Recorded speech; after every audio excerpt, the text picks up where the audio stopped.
दार्जिलिंगमध्ये zoological garden आहे.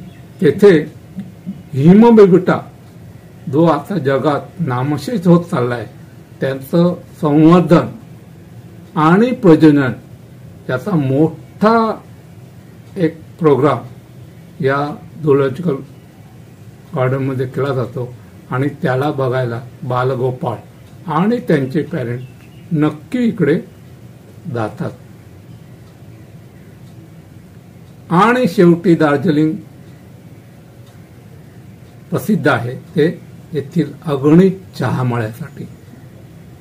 येथील जगप्रसिद्ध चहा लोक किंवा पर्यटक घेऊन जातात आपल्या घरी आपल्या प्रियजनांना भेट देण्यासाठी. तर अशा या दार्जिलिंगमध्ये ब्रिटिशकालीन व्हायसरॉय ज्याने आपल्यावरती राज्य केलं, हा व्हायसरॉयची दार्जिलिंग ही उन्हाळी राजधानी होती आणि त्यामुळे तो 3 ते 4 महिने इकडे उन्हाळ्यात राहायचा. आणि या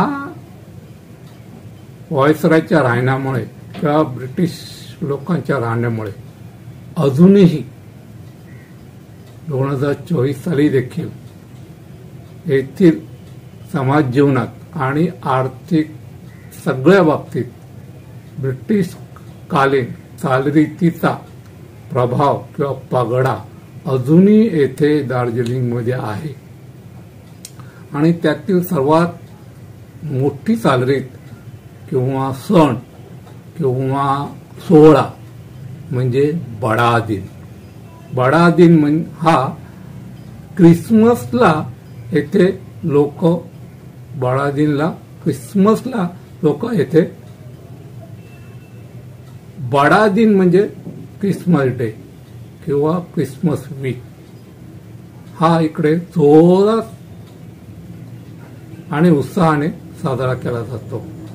आणि आता तर हे थंड हवेचं ठिकाण आहे, पर्यटक आहेत, त्यामुळे आर्थिक संबंध देखील या सोहळ्याशी निगडीत आहे. त्यामुळे धामधुमीत आणि उत्साहात क्रिसमस येथे साजरा केला जातो. आणि या क्रिसमसच्या दिवशी लोक आवर्जून आपल्या नातेवाईकांना आणि मित्रमंडळींना भेटी देतात व त्यांना भेटवस्तू देतात आणि आनंद साजरा करतात. ब्रिटिश काळापासून येथे मद्यपान आणि भेटीवस्तू देणे आपल्या लोकांना ही परंपरा अजूनही होती आणि आजही आहे ना.